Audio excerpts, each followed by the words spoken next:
Bienvenue à un autre aux alentours de la Coupe Fed, ici à Den Bosch. Nous sommes ici avec Françoise Abanda. Françoise, c'est quoi ta première mémoire du tennis? Première mémoire en Coupe Fed ou Non, quand tu étais tout jeune.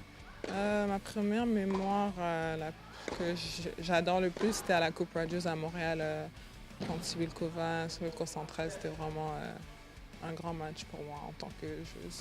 Oui. Et quand tu étais tout jeune, tu avais une sœur qui a joué aussi, Elisabeth. Est-ce que tu as beaucoup influencé? Oui, Elisabeth, elle m'a beaucoup influencée au début parce qu'elle avait commencé avant moi, ma grande sœur Elisabeth. Donc, moi, je voulais la suivre. Donc, pour moi, c'était vraiment un exemple quand j'étais jeune. Est-ce qu'il y avait un moment difficile la première fois que tu l'as battue?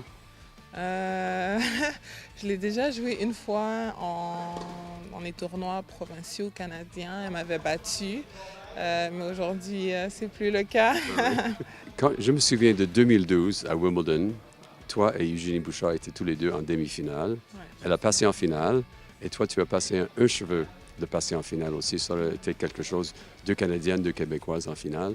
Quelle mémoire est-ce que tu as de ce moment-là?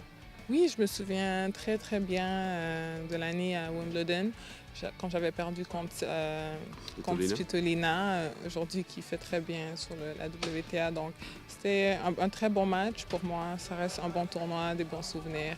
Et puis c'est vrai que ça aurait été une belle finale, mais le meilleur reste à venir. Et tu dirais jusqu'à là dans ta carrière, c'est quoi le moment qui t'a plu le plus satisfaisant?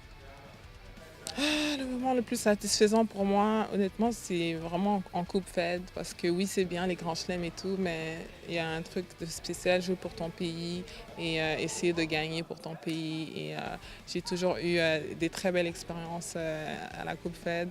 Donc j'espère encore faire des bons matchs ce week-end en Coupe Fed contre la Hollande. Les joueuses de tennis font le tour du monde et on a fait le tour du monde plusieurs fois. Est-ce qu'il y a un endroit que tu apprécies le plus, que tu anticipes le plus d'aller voir à tous les ans?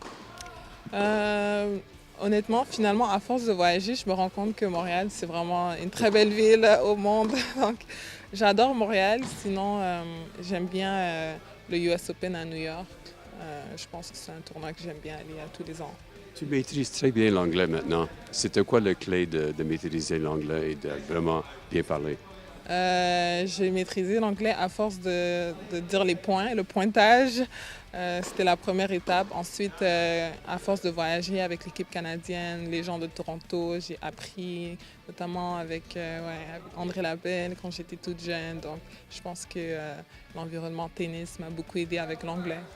Et on a parlé de Montréal. En anglais, on dit guilty pleasures. Mais quand tu joues pas au tennis, c'est quoi les guilty pleasures? C'est quoi les choses que tu aimes faire le plus quand tu as un temps libre à l'extérieur du tennis?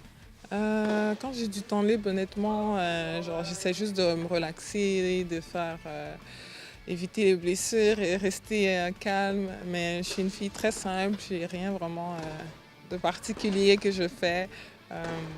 Voilà. Il n'y a pas un café que tu habites ou des chocolats à minuit le soir, quelque chose comme ça? Euh, En fait, j'aime bien faire cuisiner les gâteaux. Des fois, je fais tiramisu à la maison ou sinon je fais des tartes aux pommes, des trucs comme ça. Oui.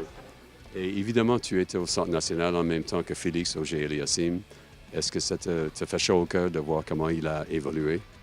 Ouais, on n'était pas au centre en même temps. Non. Il est un peu plus jeune. Oui, oui, bien sûr, mais quand même. C'est vrai, il est un peu plus jeune. Non, je suis très content pour lui. Je pense que il n'est pas encore arrivé où il veut être et où il peut être. Donc, je pense que c'est juste un début et il ira vraiment très loin. Et voilà. J'ai une dernière question piège pour toi. Une question sur le Québec. Tu sais ce que c'est qu'un trifluvien? Non. Tu es devant un trifluvien. Ah, ok. Tu devines ce que c'est?